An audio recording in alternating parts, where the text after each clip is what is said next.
What is going on, everybody? Josh here with Wash Away Window Cleaning and Pressure Washing, and in today's video I'm going to show you guys the extra tools that I think you will find very helpful for doing residential homes. I'm also going to take you through a quick step-by-step on how to clean a house from top to bottom the quickest way possible. So first, let's go over the extra equipment, and if you haven't watched the previous video of basic window cleaning equipment, I highly recommend going to watch that, because that'll give you the basic tools. These are the extra tools that you'll want on top of it. Now note that you could get a house done with the equipment in the last video or one of the older videos, depending on when I upload them. But this is going to help you streamline cleaning residential homes. So let's get to it.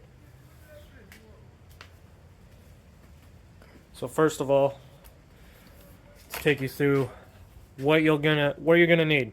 So first things first, when going into a person's house, you're gonna want these shoe covers. These ones are actually not that good. I just ordered some new ones off Amazon. Again, links are going to be in the description below for all of this gear.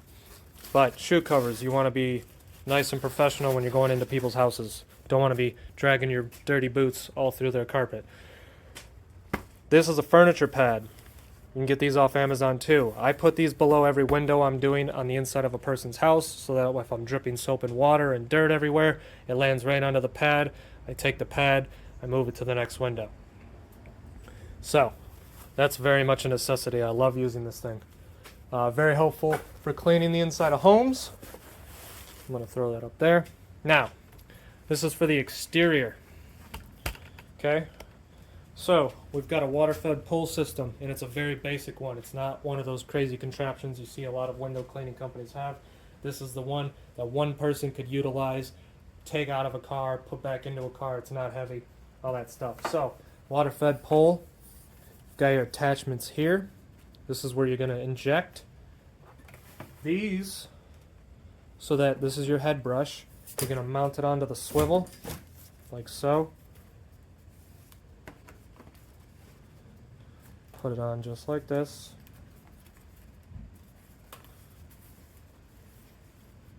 And then it's going to go into these two holes. Boom and boom. So, that was a little unnecessary, but I wanted you to get the gist of it. Now, at the end of this pole is an extremely long hose with a quick connect. This quick connect is going to go into this Unger hydropower. So this is your water filtration system, and inside this is one of these. These run you about 80 to 90 bucks a piece. They last for about 2,000 square feet of windows. That's what's advertised. I don't really know what that means, because it's a constant stream of water that comes out of here, so I don't really know how they calculate that. But that's what's in one of these. So this thing, pretty sweet. Runs you a couple $100 on Amazon. I'm going to show you a better view of it. So, on the top here, you've got your ppm meter, which is going to show you parts per million of how much minerals are coming out of the water. So, you want this to be between 1 and 10. If it gets higher, if the ppm count gets higher than 10, you're going to want to exchange for a new resin bag. So, this is all that you really need. And then obviously you're going to need a hose, garden hose. It's nice to have it on a hose reel. You don't have to have it on a hose reel, but for $20 on Amazon, you can get a cheap one that you can build in 4 minutes. This has lasted us about a year so far, so for a $20 hose reel, can't really go wrong. And this is a 150-foot garden hose. So, we also have a different mop head. And this one's got 4 attachments that go into 2. This is for our 3-story water-fed pole, which I'm not going to show you because it's a very long pole and it's annoying to get in and out. So, you've got the shoebies, the shoe covers, you've got the furniture pad, you've got the water-fed setup, and then what you want, lastly, I'm going to take you over to here, is one of these. This is the most basic Little Giant ladder. You can stack it up to 18 feet tall. You've got a little, everyone's seen a ladder, so you know what I'm talking about, but an A-frame ladder that can extend into an extension ladder. Super, super convenient. And you can put it into the back of a Jeep, which is what I drive to most jobs. So, and then of course, all the basic equipment from one of my earlier videos, where you have the step stool, the mop, squeegee, all that fun stuff. Now what I want to do now is back this up. Now I'm going to explain to you one of the fastest ways I found to clean a house. So when you get to the person's door, you make your nice pleasantries, blah blah blah. If there's two of you, great. If it's just one of you, this is how you're going to do it. You're going to start by going inside to the house, wearing your shoe covers, and you're going to go out and take out all the screens. That's what you're going to do first. Take out all the screens. Then what you're going to do is, as you're taking out each screen, place them by the window that they came out of. Now that's very important because, especially where we live in Michigan, windows get warped via the weather. So cold, hot, humid, dry, all that fun stuff, we get all of the climates. So if somebody has window screens that have been in for a long time and you pull it out of the window and then you place them all at the front door because you're going to clean them, I don't like doing that. I like cleaning them in place or cleaning them right by the window. That's where you can put the furniture pad down, clean it over the furniture pad, and then it's good to go. But screens usually take the longest time at the end of a job to put back. That's what we've noticed. If you take out all the screens and then just go arbitrarily put them at the front door to clean them last, you're going to have a hell of a time taking an extra hour or two trying to figure out which window they go back to, which is a pain because every window, even if the screen looks like it's the same size screen as another, it might be so warped that you can't tell, and then it might just barely fit into one window but not fit it all into another.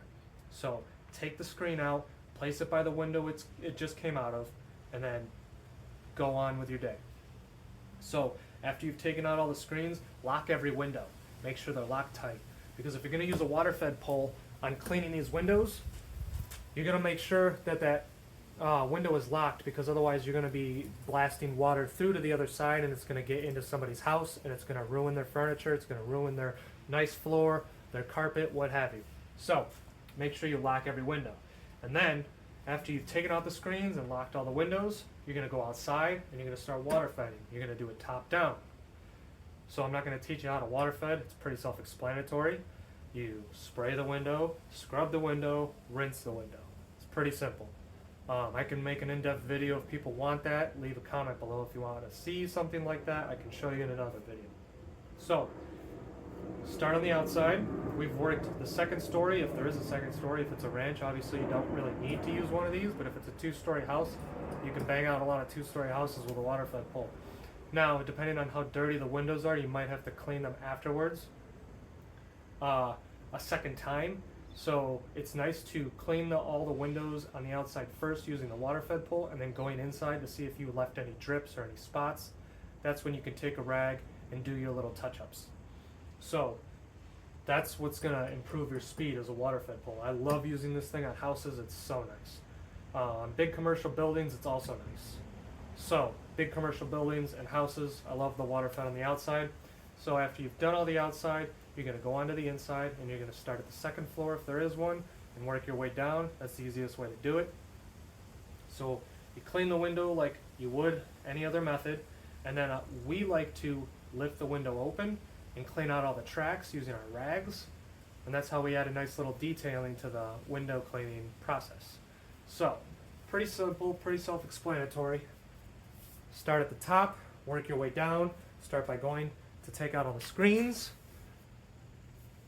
Take out all the screens, lock the windows, go outside, start, always wear your shoe covers, always use a furniture pad. This will increase your speed tenfold on cleaning houses. Some people will like to use long poles to clean windows. Excuse me. Some people will like to ladder to every upper window. I don't do that unless I absolutely have to. It takes too much time. Do I really want to lift my ladder to each window? That gets annoying, and that can take an extra hour or two, which doesn't need to happen. So I like using the water fed pole or a long pole if I have to. Ladder is a last resort, for me anyway, because I like to clean from the ground. It's easier, it's faster, it's quicker, it's safer. So that's about it, guys. That's really all you need for window cleaning for residential homes. Hope you like this video. As all the YouTubers say, like, comment, subscribe, and I will see you in the next video. Thanks for watching.